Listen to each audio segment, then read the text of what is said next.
Back in July of this year, Yamaha announced that they had their new slate of soundbars arriving, this time known as the True X system. Certainly, those are the ones at the top of the hierarchy. There are some lower down, but the key here being that they are doing, I guess you might call discrete immersive audio for the first time. Um, Certainly for this bar, the allocation of speakers is 4.1.2. That's the arrangement. The version we tested here comes to £999, this package, which includes the X40A bar, which is 101 centimeters in length, and also with the X100A powered subwoofer and a pair of the rather dinky little X1A surrounds. These are completely wireless surround speakers. So you can mix and match all of these products for the optimum system. You can either buy them with package pricing. Yamaha itself even says that the biggest bang for your buck is if you purchase the X50A combined with the X100A subwoofer for £799. But like I said, you can buy them either with package pricing or not. The build quality is pretty nice and premium. I like the way the cotton gauze wraps around the unit and actually digs into the passive radiators at the ports at either end. So it's quite a neat looking system.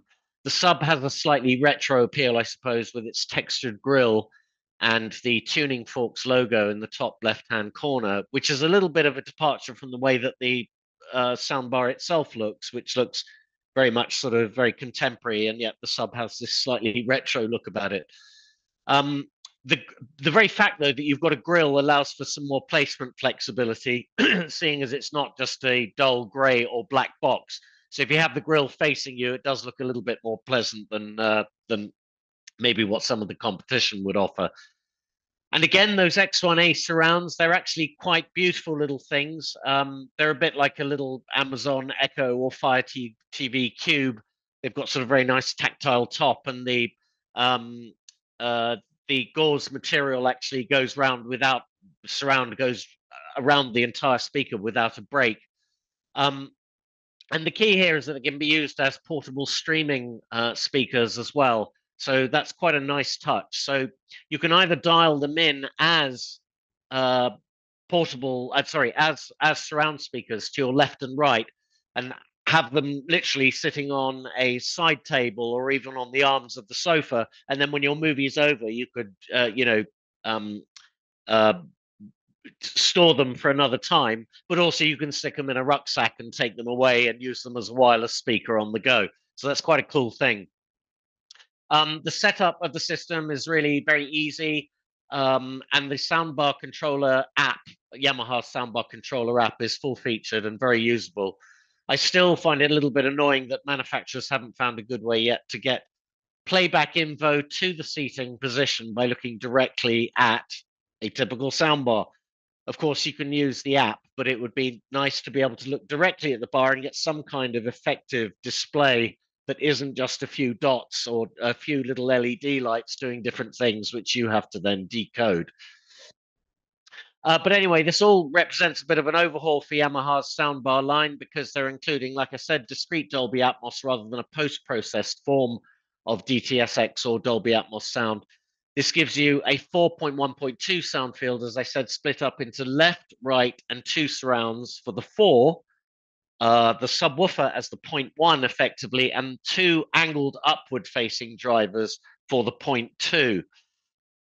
There was quite a bit of activity on the forums with members going back and forwards, some lamenting the lack of DTS:X, while others think there's less relevance to include it, given it's the least adopted of the two formats, but this does come up occasionally. So Dolby Atmos is what we're stuck with here if you want to listen to immersive audio.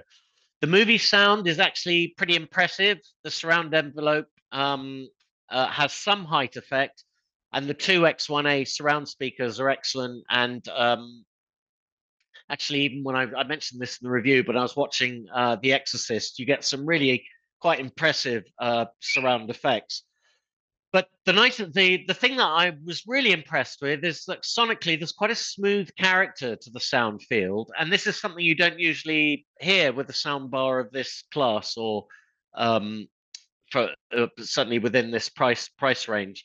And so quite smooth, and not only that, but quite a weighted soundstage as well on movies. So I was quite impressed with it. But of course, often with soundbars, my big beef is that for the most part, they're not a worthy replacement to a good pair of powered speakers or an integrated amp package plus speakers. I found there's a thinness to the two-channel music playback, which I wasn't completely happy with, but it's not atypical.